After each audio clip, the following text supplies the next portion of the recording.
So I'm going to cover a topic that I find very interesting and I haven't seen a lot of info on. So I want to make this video. This is going to be specific to 03 to 06 TJ or LJ Rubicon rear locker, the Torsen style locking differential. So my friend had one that he broke and he gave it to me, so I'm going to pull it apart. We're going to see what's inside. I'm very interested just to see what's in there and what kind of condition this one's in specifically. So sit back and enjoy. Thank you. All right, so here's the diff itself. You can see the damage. This was in a friend of mine's rig. Broke the axle shaft. There's actually nothing wrong with the locker, but you can see the bearing. You can see where it's split right there because the axle shaft broke in half and spread, blew the case out. So I've already I just took a cold chisel and busted the cage on this side to clear. You have this disc that goes into the locker mechanism like so, and then you have your air bladder here. So some good extra parts. That's kind of the whole point of this, was to get some spares. So what I've already done is I just popped most of these out. Got two left in there. They are a T50 Torx. So I'm gonna go ahead and try to block this up a little better so I can take it apart a little easier, and then we'll get it apart. All right, so I've got it blocked up here. Got two bolts left. I'm gonna rip these out real quick.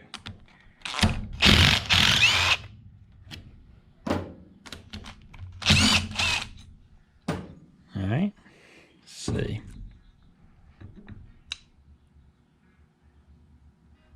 Now, straight off. So here, this is on the side housing. So this is where your locker bladder attaches. So that housing empty now. So here's your locking gear. So there's just two of the same gear. Then there's this wave spring between. It's a pretty neat spring. So what this spring does is it pushes these apart when the locker is off. You can hear the gear spline together, that locks. So when the locker's off, these are separate, and that's what lets the diff act as a helical diff instead of just being locked. So it's very hefty looking, a lot of teeth, a lot of engagement there. That's pretty neat. So then you've got the spring, and then let's see here. Looks like we've got some shims, thrust washers. And then there's a bigger thrust washer for the spring. Put that back on there. So then here's your side gear. So this gear engages directly into the helical gears. And then down in, you have the other side gear down in there. So when you lock the locker, what happens is the locker mechanism locks. So that locks this is trapped by these holes there. So all that locks together, jams everything up, and it jams this side gear up, basically, is all you're doing. So all it does is it just keeps the differential from turning like that. So it locks it. So the problem with that in a helical differential like this is that it puts a lot of strain on all your gears in here, because that's what's transferring all the power. You know, this side is extremely strong because your axle's spline straight here, you're locked there, so very robust. But to get power to the other wheel, which I believe is the, let's see, this side, the locker side, is the passenger side, and the other side is the driver's side. So to get power to the driver's side, you're transferring torque through all these gears to the other wheel, and that's where your failure comes in. So let's see, if I can maybe get a all for one here. So, let's see, come out of there. It's hard to do.